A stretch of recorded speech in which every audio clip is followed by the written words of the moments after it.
son lay teg donc je vous demande d'accueillir monsieur le ministre, monsieur Abass Fall, ministre du Travail, sous vos applaudissements s'il vous plaît.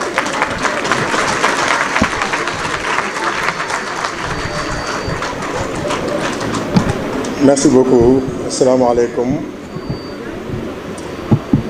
maa ngi nuyu ñu fi teew ñëpp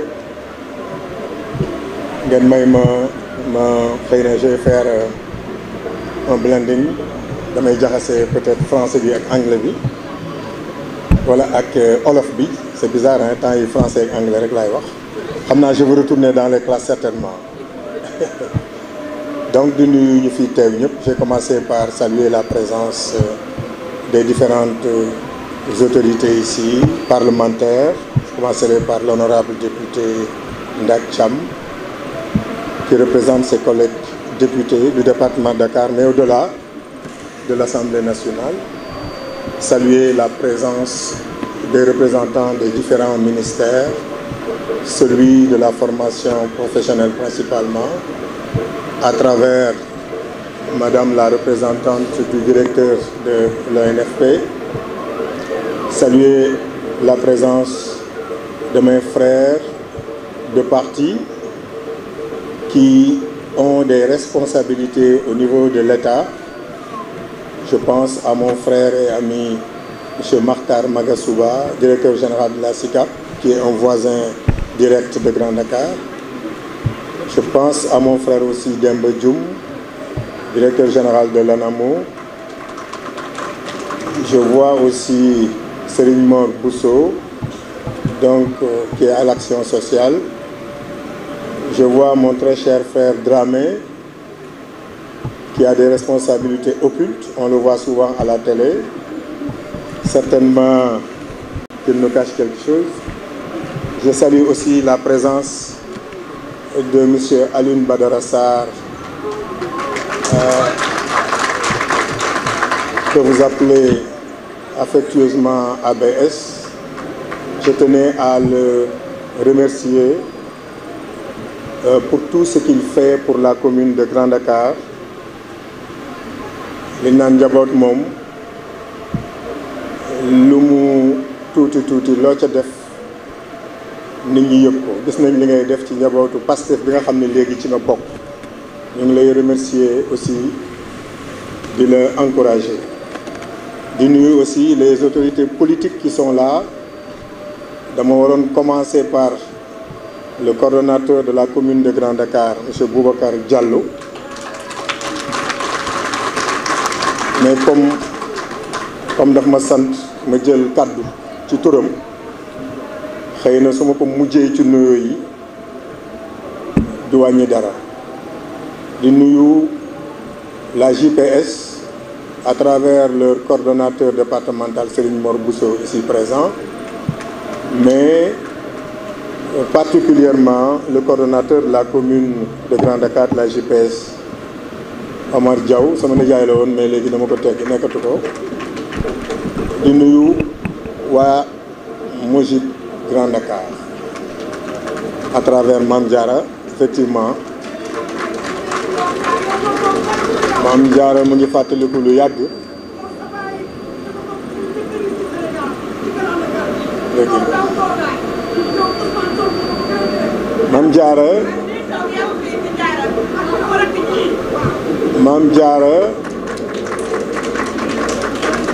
mu ngi fàttali lu yàgg 2017 boobu ñu ngi nekk élection législative defe naa avant 2017 sax laa ko contacté woon mu nekk pionnière fii ci jigéen ñi fii ci Pastef Grand Dakar. Mame Diarra musuma gis lu Pastef di organiser fii à Dakar te teewul musuma ko gis mu nekk une femme de valeur ku bëgg waaw may ma rek may ma tuuti rek xam nga moom li ñu boole yéen yéen a bokk ndey ak baay mais ñu li ñu bokk ak moom raw na ndey ak baay parce que dañoo bokk Pastef mu nekk famille Pastef Sénégal moo ñu boole te Sénégal moo ëpp doole lépp. Donc Mame Diarra, je tenais à travers toi, je tenais à rendre hommage à toutes les femmes patriotes du Sénégal pour ce qu'elles font pour leur pays.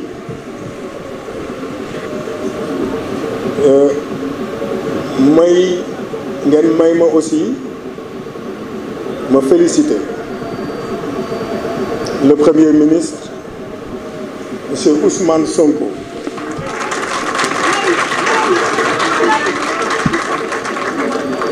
pour la brillante présentation du plan de redressement économique et social bi nga xam ne wane na ko tey ne lañ doon woote muy orientation politique bi nga xam ne moom la ñu bëgg pour Sénégal mooy ñu moom suñu bopp. Tey le plan que le Premier ministre a présenté wane na ko mais li tax nag mbir mi gën a neex mooy son excellence monsieur le président de la République du Sénégal muy le président Bassirou Diomaye Diakhar Faye, son frère son ami dafa ñëw tey won le Premier ministre Ousmane Sonko que ni lii ngay présenté tey ci sama ndigal tey taxaw naa pour jàppale la ci en tant que premier ministre ma nga xam ne man maa la nommé taxaw naa pour jàppale la ci pour que plan boobu réussir. kon tey pour ñun bis bu rëy la, c'est un grand jour et liñ naan il n'y a pas de hasard. Aujourd'hui, le Premier ministre présentait le plan de restructuration. Tey yéen waa Grand Dakar ngeen woote un forum sur les opportunités dans l'entrepreneuriat, ce qui me donne l'occasion d'embrayer sur le sujet. dama bëgg Sénégal et principalement waa Pastef te teewaay bi tey dafa am lu muy wund xëy na suñuy at yàggul mais gis nañ fii à chaque fois qu'un parti politique arrive au pouvoir amul benn activité bu nit ñi di def. Chez nous nag à Pastef on ne fait pas la différence entre être au pouvoir et être dans l'opposition, parce que activités yu mel nii on les tenait quand on était dans l'opposition et on continue à les tenir ici pendant que nous sommes au pouvoir. ñi koy def moom mooy les acteurs politiques yi nga xam ne ñoom ñoo sanc Pastef fii et je vois tous les coordonnateurs de Pastef Dakar ñoom Ibrahima ngi fi ñeneen ak ñeneen ñu ngi fii qui sont là depuis 2018 dara changé wul. moo tax li nga xam ne moom mooy suñu identité mooy nekk suñu ADN mooy lii et damay wax souvent nag bu ñu am complexe devant qui que ce soit ce que nous avons réussi à faire ici dans ce pays dama koy wax di ko répéter encore, soyons fiers de nous. Pastef parti politique du ko mës a def fii ci Sénégal te Pastef nag commencé wul en mars 2021 bu ko nit ñi fàtte. kër bu taxawee dafa am ñu ko sanc, dafa am ñu ko fondement, dafa am ñu ko brique, dafa am ñu ko teg. keneen ku ñëw nag pour teg xeer positivement rek tu es le bienvenu. te loolu moom moo am Pastef. Je tiens quand même à vous féliciter et à vous encourager. li ñuy waxtaane tey ça va en droite ligne en partie avec ce que le Premier ministre a présenté tout à l'heure. Qu'est-ce que nous devons faire pour accompagner le plan qui a été présenté aujourd'hui? Entre autres lii tey Pastef Grand Dakar di def ci bokk. naka la ñuy def ba bañ a xaar lépp ci état bi, ou bien naka la ñuy def ba gunge état bi ba objectif yi nga xam ni fixé na ko mu atteindre ko. loolu mënuñu ko def sans pour autant l'implication des populations, mais surtout sans pour autant l'implication de la frange la plus importante, mais qui est la frange jeune qui fait à peu près 75% de la population. Le coordonnateur Omar Diaw de la JPS Grand Dakar mi ngi wax tout à l'heure que dafa bëgg que la jeunesse souhaiterait que ñu leen di accompagner. li ma naan vous enfoncez des portes ouvertes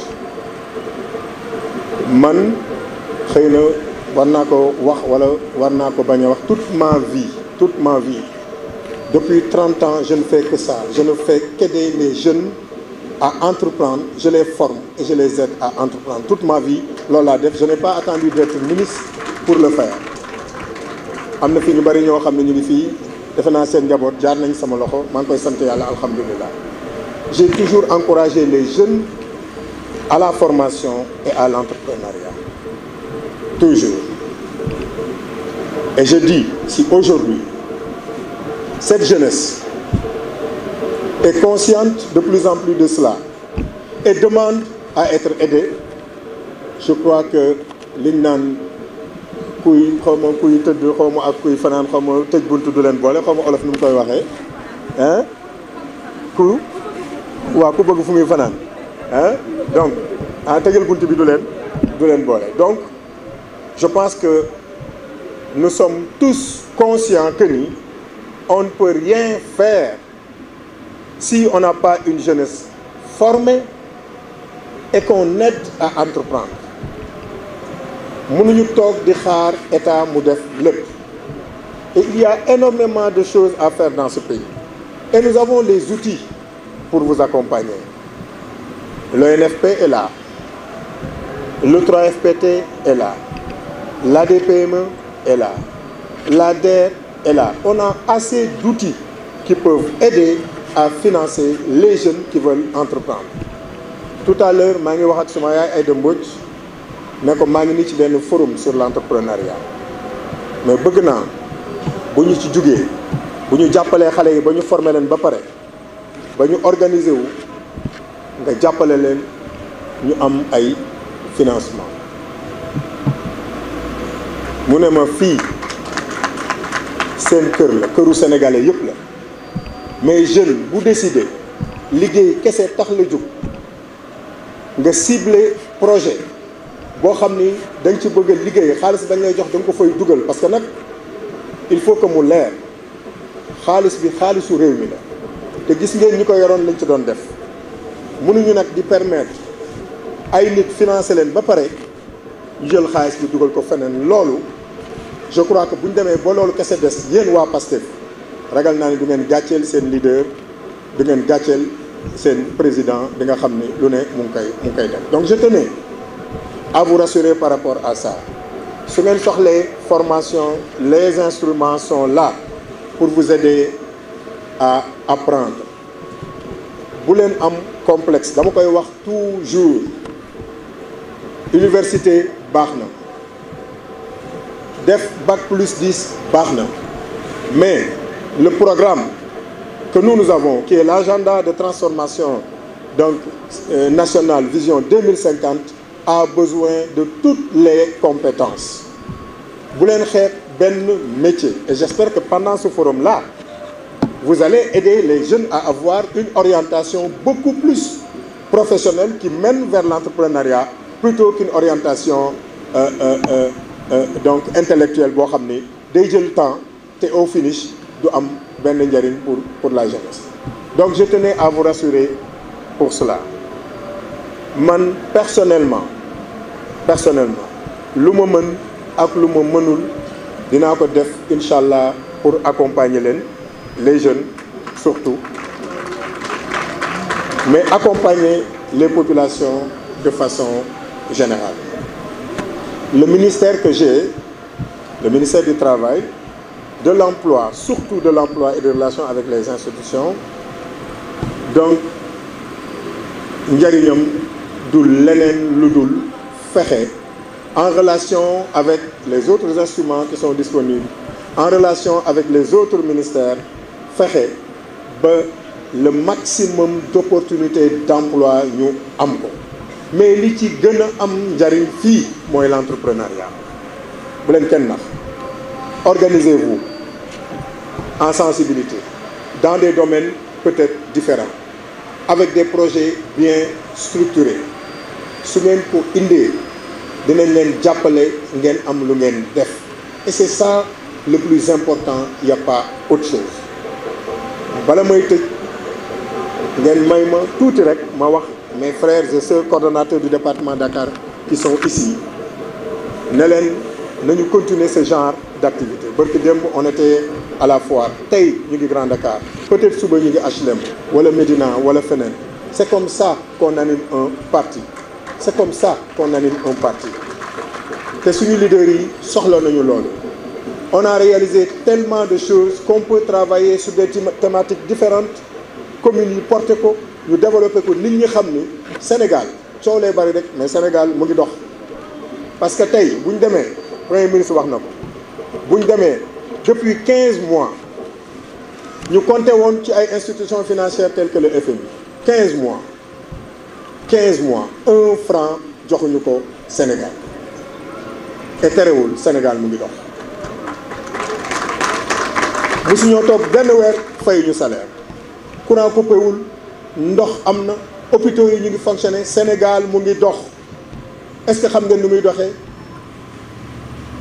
ñii effort bi ñuy def man maa ci gën a tuuti xëy na ci responsabilité ci état bi mais 2 heures du matin 3 heures du matin laay tëdd sagam man maay tëdd 2 heures du matin 3 heures du matin imaginez ñi nekk ci bopp réew mi ndax sax est-ce que dinañ nelaw loolu moo tax Sénégal di dox actuellement ñun nag dañu war a takku ñun waa PASTEF ak suñuy sympathisants ak toutes les populations yi nga xam ni réew mi jàmm lañ ko yéene dañoo war a takku nekk derrière nos leaders jàppale leen parce que ñun suñu responsabilité ñun ñu gën a mag xëy na elle est importante mais yéen jeunes yi seen responsabilité moo ci ëpp parce que c'est vous l'avenir de demain et que ñun yéen a tax ñuy sonn bu fekkee ne dañuy sonn yéen ngeen toog seen kër yi bëgg leen def dara bëgg leen entreprendre comme lii ngeen di initier nii je pense que li ñu bëgg du sotti wala peut-être yàlla dina teg loxoom mais ni mu war a gaawee du gaawee noonu moo tax ma leen di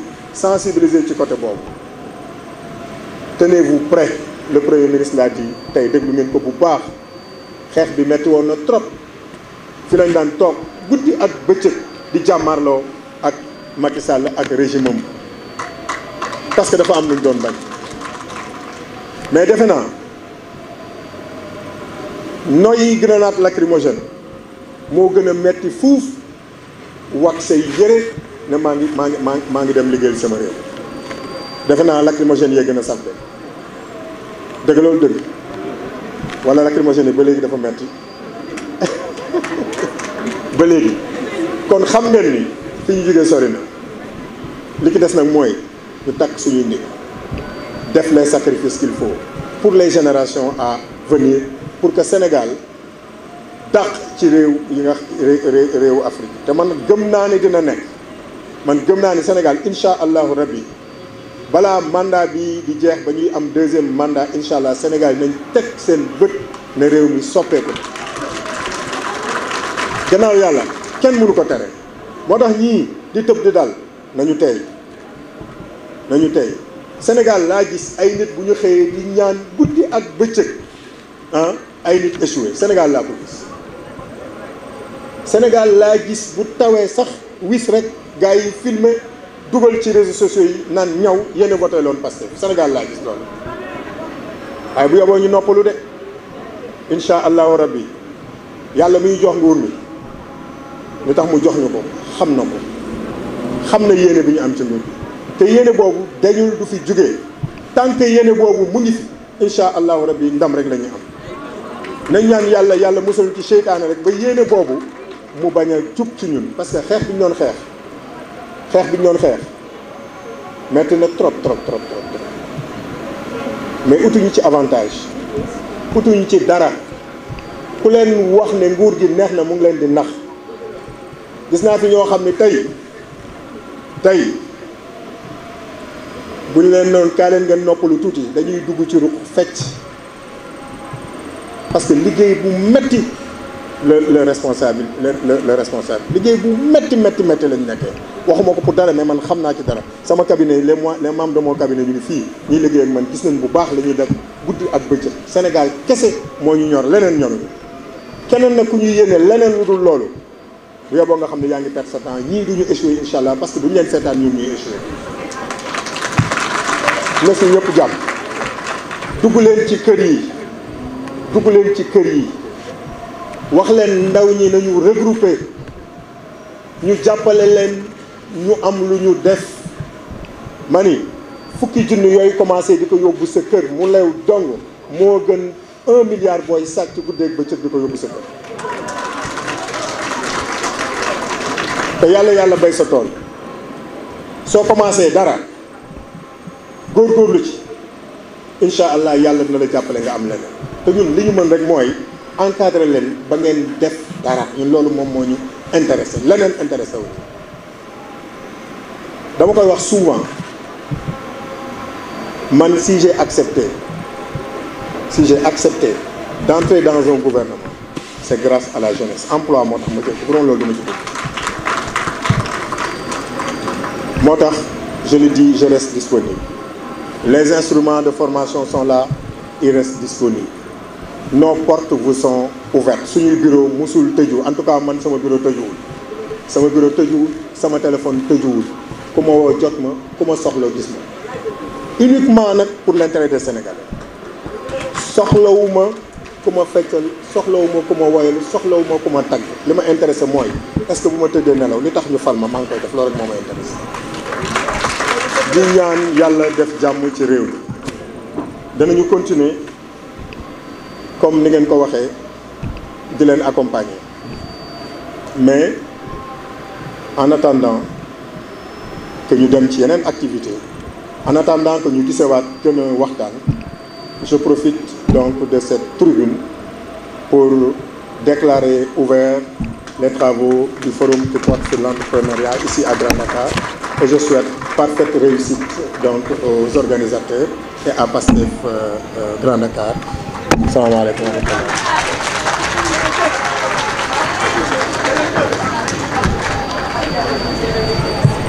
Merci beaucoup monsieur le ministre. Je pense que ñoo ko déggandoo kàddu yi leer na institution yi ñi ngi fi